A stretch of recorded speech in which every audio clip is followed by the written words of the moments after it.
Seguimos en Código, le dijimos, nos damos el lujo y el placer de tener esta noche al profesor Loris Sanata con nosotros. Lo presentamos muy rapidito, director, a ver. Loris Sanata, historiador italiano experto en peronismo, profesor de Historia de América Latina en la Universidad de Bolonia, Italia, estudioso de los populismos en América Latina y de la historia de la Iglesia Católica. Publicó libros y artículos en diversas revistas de Europa y Latinoamérica y es comentarista sobre América Latina en varios medios de su país. Entre sus obras se destacan Del Estado Liberal a la Nación Católica, Perón y el mito de la Nación Católica, Historia de la Iglesia Argentina, Breve historia del peronismo clásico, Eva Perón, una biografía política, La Internacional Justicialista y el populismo. Define a Perón como un vivo que terminó mal. Califica a la era K como una década desperdiciada. Confiesa que le sorprendió mucho la victoria de Mauricio Macri. Asegura que en Europa se terminó la luna de miel con el Papa. ¿Con cuál nos quedamos de todas estas frases para arrancar? Gracias, profesor, por venir. Gracias por estar, Muchas gracias a ustedes por invitarme. Buenas noches. Y arranque por donde quiera, después de estas cosas que dijo. Bueno, ahora, para estar en la Argentina y, por ejemplo, ver que alguien dice Perón era un vivo que terminó mal. Bueno, esta es una frase, como siempre, ¿no? Se sacan frases un poco de contexto y los historiadores estamos acostumbrados a escribir libros y después ustedes en los medios correctamente tienen que sintetizar. La verdad, no, Perón es un personaje histórico importante, por supuesto, y yo nunca me permitiría, además después de estudiarlo tanto, de, digamos que, liquidarlo así, con un chiste.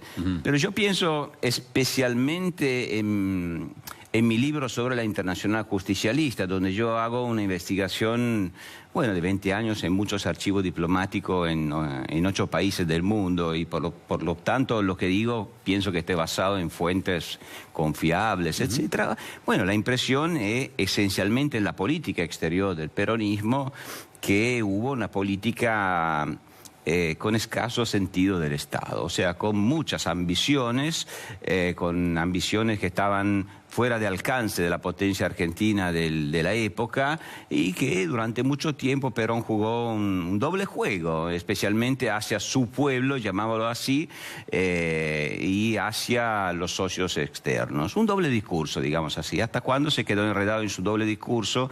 Y Argentina, de tener una gran ambición, yo diría hasta de reunir alrededor de Argentina a todos los países latinos y católicos, se quedó aislada. Fue un daño grande para Argentina. Pero esta frase del vivo la dejo limitada a esto, no voy más allá de esto. Usted en sus textos, Sanata, habla del pueblo como un concepto que es como el puente para llegar al populismo. Sí. ¿No?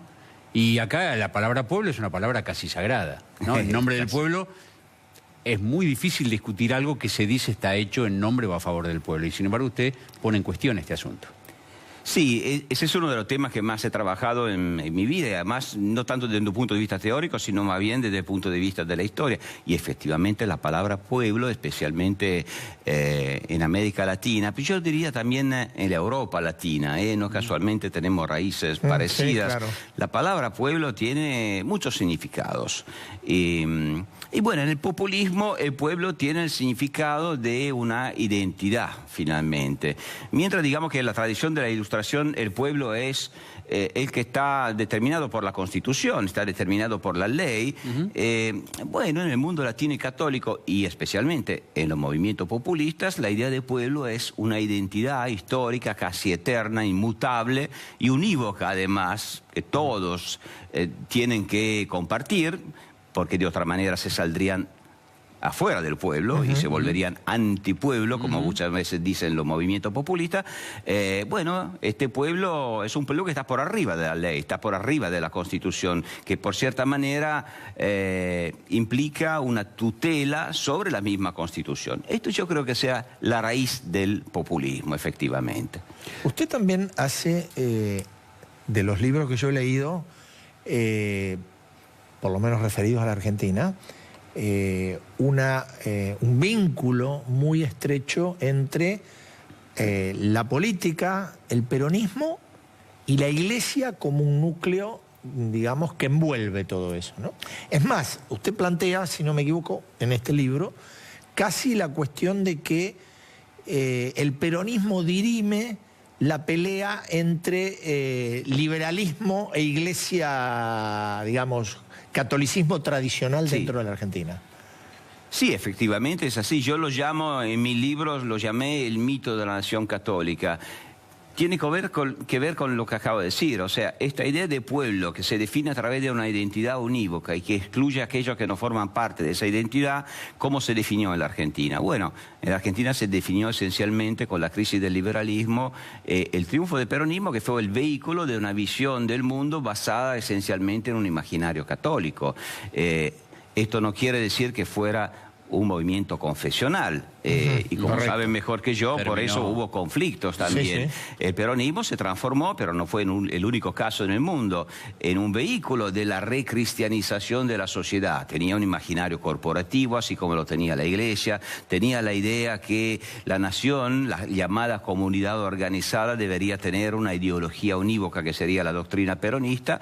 Estaba basado en el imaginario de la iglesia, pero era un movimiento secular al mismo tiempo, así que la iglesia apoyaba por un lado al peronismo, porque el peronismo hacía una política religiosa, la apoyaba a la iglesia para recristianizar el país y desarraigar el liberalismo, pero al mismo tiempo era un movimiento secular, y al fundar su propia religión, y Eva Perón especialmente fue una fundadora de religión, claro que la Iglesia Católica sintió riesgo de perder su autonomía, y por otra parte el conflicto se dio de la misma razón, por la misma razón que se dieron conflictos, qué sé yo, de la misma Iglesia Católica con el fascismo, por ejemplo.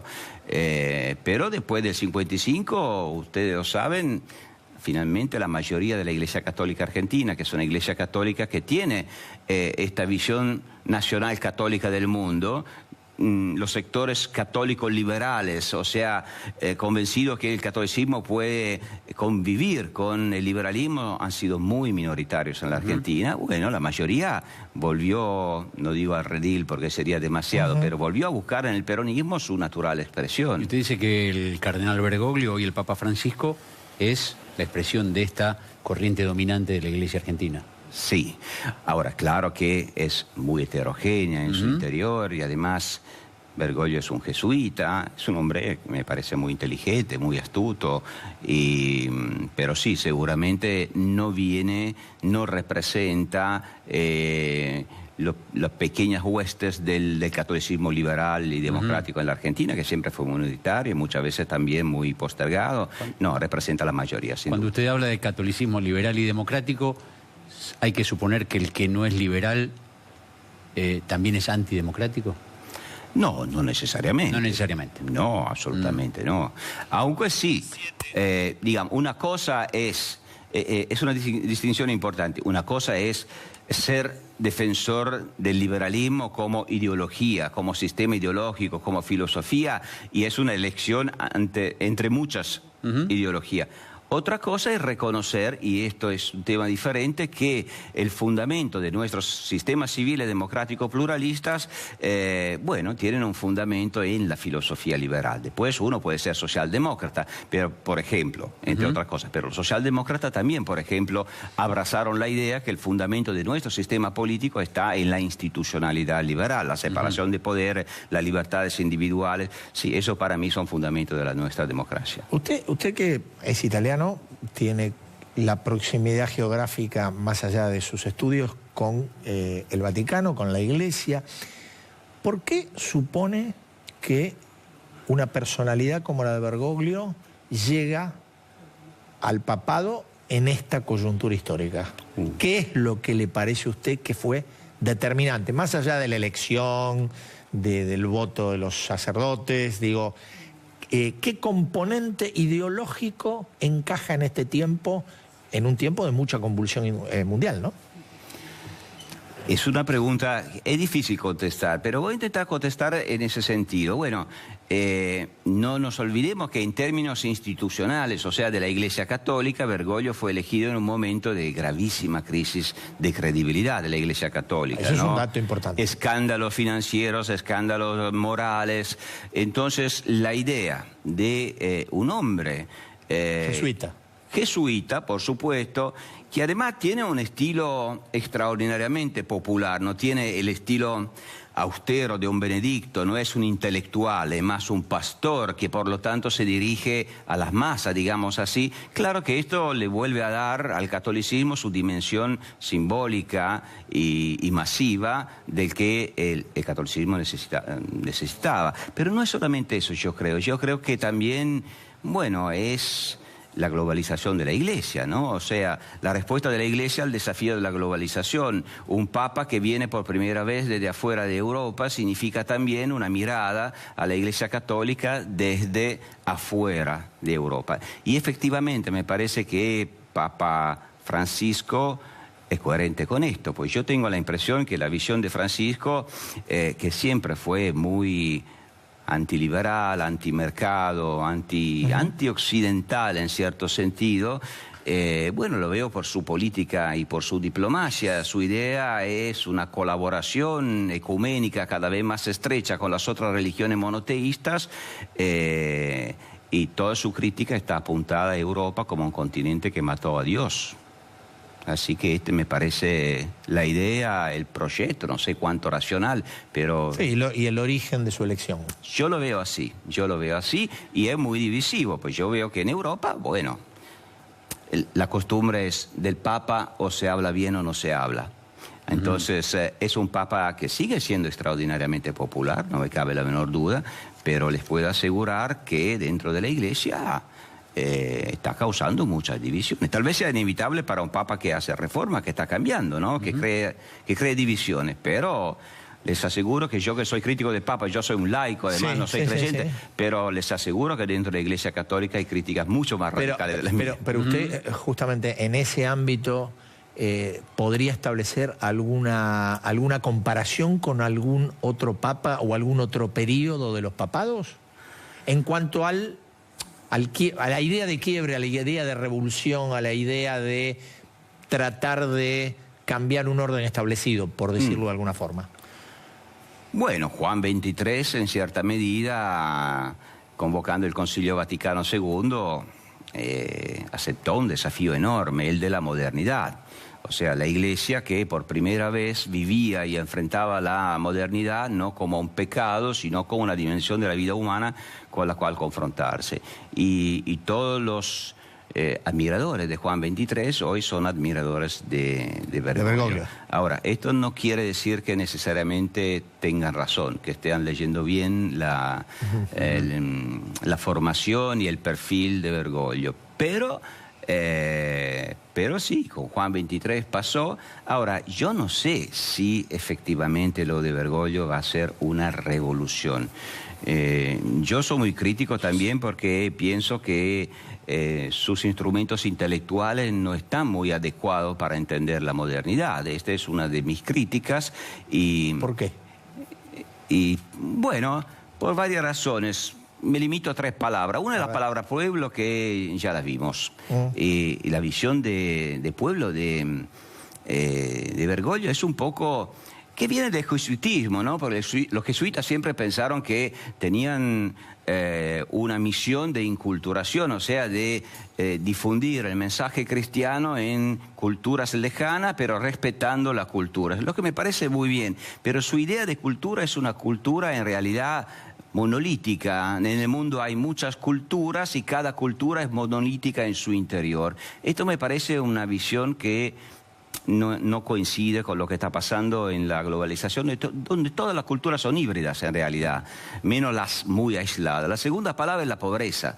Ahí yo veo una gran contradicción en Bergoglio, y no soy el único en realidad. O sea, el tema pobreza, claro que el tema de la pobreza es inmenso, todos somos muy sensibles al tema de la pobreza, y no niego que Bergoglio tenga con respecto a la pobreza toda la buena voluntad del mundo, sin duda, pero yo creo que en realidad sus ideas no son muy útiles para cancelar la pobreza. Más, la contradicción está en el hecho que, por un lado, el pobre en el discurso y en la visión de Bergoglio es el hombre virtuoso, el que tiene todas las virtudes cristianas, y que por lo tanto el pobre debería mantenerse como ejemplo de la virtud.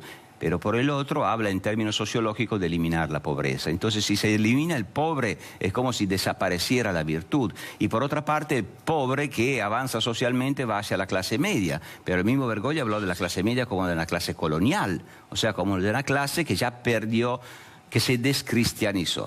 Y la tercera palabra es el mercado. Bueno, el mercado no va santificado, pero Bergoglio lo demoniza. Y yo creo que si queremos combatir la pobreza, necesitamos mercado, un buen mercado, pero los economistas nos enseñan que, y bueno, la historia nos enseña que finalmente es la economía de mercado que permitió mejorar las condiciones de vida a muchas personas, muchas más de cualquier época del pasado. Esto quiere decir que estamos bien, pero por supuesto no, estamos muy mal, pero no podemos eliminar el mercado.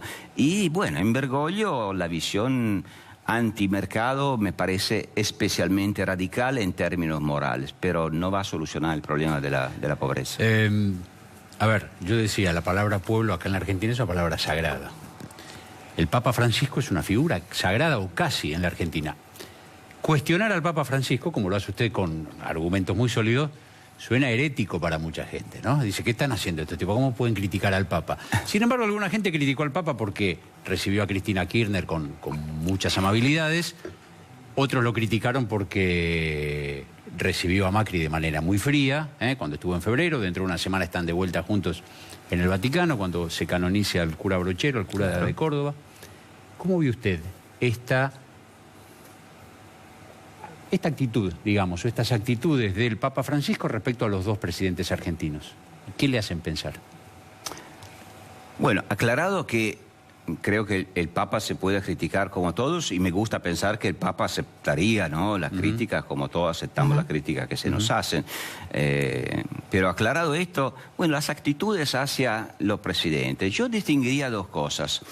Una cosa es la actitud del Papa, que es muy difícil juzgarla, ¿no?, meterse en su piel. Seguro que es un papa político, pero siempre lo fue, y todos los argentinos lo saben, que siempre fue pero no, yo no tengo nada en contra de la palabra política, me parece una palabra noble, importante, así que es un papa que siempre fue político. Ahora, dentro de esta visión, de acuerdo con el cual el pueblo es el custodio de la identidad eterna de la nación, y esta identidad es católica, y que el peronismo ha sido históricamente el vehículo de esa identidad, bueno, me resulta bastante lógico y coherente que el Papa tiene, digamos, más afinidad, no estoy hablando de una militancia que no tendría sentido, más afinidad hacia el peronismo. Así que no creo que Macri fuera su candidato favorecido. No, eso claramente no.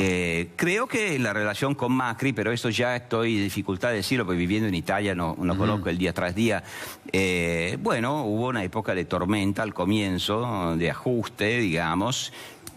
Pienso que hoy que el Papa acepta plenamente la presidencia de Macri, puede haber cooperación. Pero no creo que sea el tema más importante esto, o sea, la relación del Papa con Macri o con Cristina Kirchner.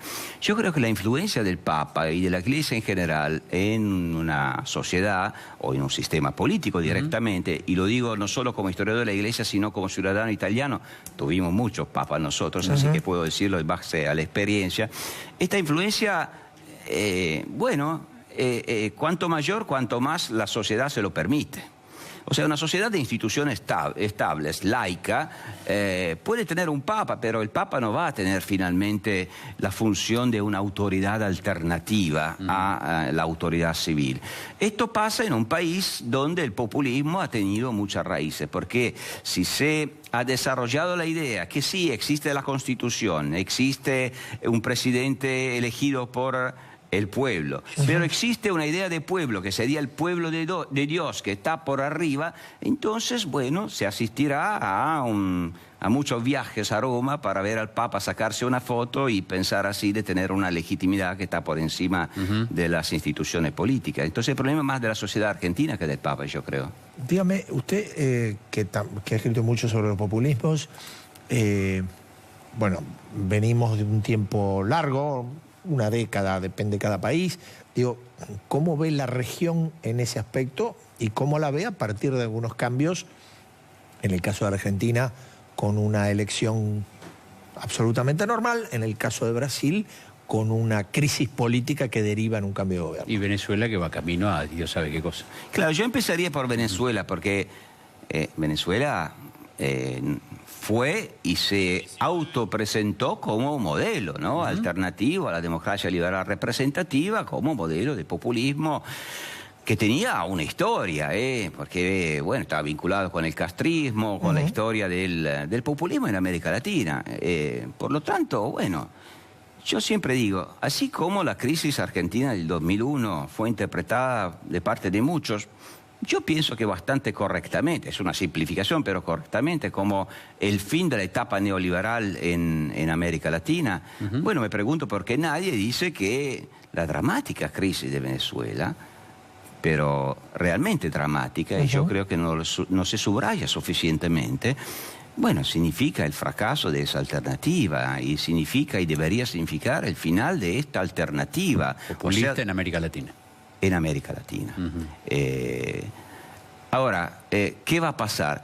Yo estoy bastante optimista en cierto sentido. ¿Será que los historiadores miramos las cosas un poco en el largo plazo, no al día tras día? Entonces, claro, si miro hoy a Venezuela, me asusta la situación. Nadie sabe cómo va a terminar eso. Pero si lo miro en sentido más amplio, bueno, hubo una época en que los populismos eran tan fuertes que terminaban destruyendo todo el sistema institucional pluralista e imponían sistemas dictatoriales en nombre del pueblo. Hoy esto ya, por lo menos en Occidente, no es más posible. Todos los populismos, fue así con el kirchnerismo, por supuesto, pero hasta por el chavismo tan radical, tienen que convivir o vivir dentro de la democracia representativa. Y eso le pone límites, que le gusten o que no le gusten, que traten de evitarlos. Están obligados, el mismo gobierno chavista fue a votar este año y perdió en las elecciones legislativas. Bueno, ¿se imaginan un régimen populista del pasado que iba a votar y perdía las elecciones? Era inimaginable. Entonces, si lo miramos en perspectivas históricas, en realidad, el populismo, que sigue siendo fuerte y seguirá siéndolo en el futuro también, pero el populismo está obligado a cambiar. Y quien ganó espacio es la democracia representativa, que es un espacio plural, no es tampoco un dogma o el mejor sistema, digamos, o el sistema perfecto, pero es el menos imperfecto. Ahora, usted dice que el 2001 cierra un ciclo neoliberal, que el caso Venezuela podría ser simbólico del fin de un ciclo de populismos. ¿Y qué se abre? ¿Esto que usted dice? ¿O no se sabe qué se abre? Yo creo que no se sabe, o sea, pero tal vez sea mejor que no se sepa. O sea, que no haya modelos ideológicos preestablecidos, que por fin se gobierne con cierto pragmatismo de acuerdo con la situación que se va planteando. Hay un economista que a mí me gusta mucho, se llama Javier Santiso, que escribió un lindo libro sobre la política económica del posible. O sea, la idea de dejar a las espaldas los viejos paradigmas ideológicos que uno los defendía también cuando no funcionaban. Bueno, el pragmatismo yo creo que también en términos políticos sería una buena base, también para colaborar entre todos aquellos que en nombre de paradigmas ideológicos se enfrentaron en el pasado. Profesor, muchísimas gracias. Muy amable por haber Gracias estado. a ustedes. Nosotros en un par de minutos seguimos en Código.